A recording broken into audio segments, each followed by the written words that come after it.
They sent me an exit packet. No farewell, no handshake. Just a templated email from HR. Effective immediately, your position has been eliminated. Thank you for your service.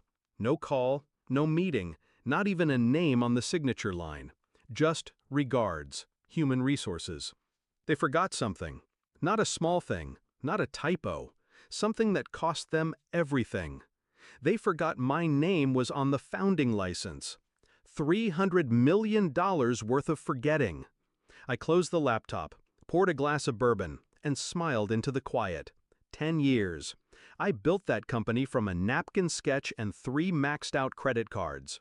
They all laughed at the idea, back then, called it a hobby, a pet project, barely scalable.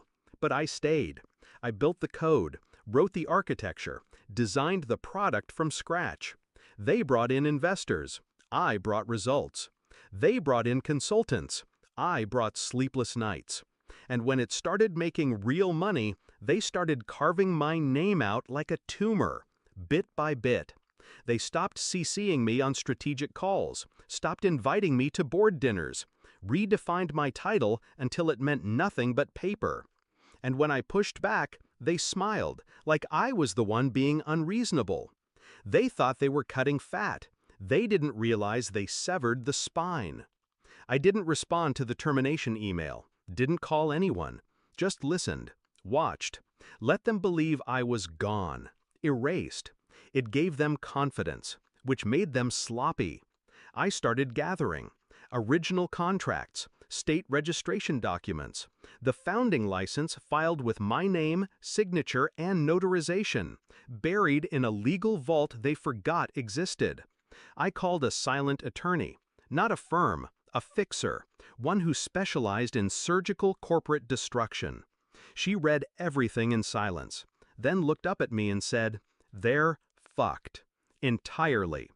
We began without a word to them, an injunction filed quietly, freezing accounts, halting board actions, flagging the upcoming acquisition with legal barriers thick enough to choke a whale. Their CFO panicked first, tried to call me. I didn't pick up. I wanted them to sweat, to wonder what shadow had just wrapped around their throats. They called an emergency meeting.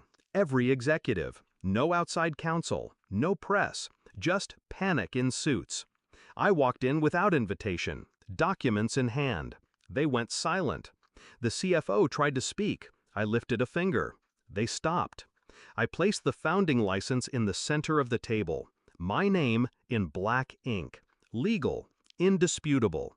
"I'm not a former employee," I said. "I'm a co-founder, a silent majority shareholder, and every deal you made after excluding me is now radioactive." The CEO's face turned white. The VP of product looked down. The general counsel, always smug, just leaned back and shut his eyes. They knew. They had always known. They just never thought I'd come back to collect. I could have taken it all, the company, the acquisition, the shares, but that would have made me just another wolf in a bigger suit. I didn't want their empire. I wanted their collapse. I filed a motion to dissolve the board, refused to approve the acquisition, blocked executive bonuses, leaked the corporate governance irregularities to a journalist friend who owed me a favor. Their stock tanked within a week. 3 top clients withdrew. 2 board members resigned. They called, begged, threatened, rotating between groveling and rage. All ignored. I issued one final message through my lawyer.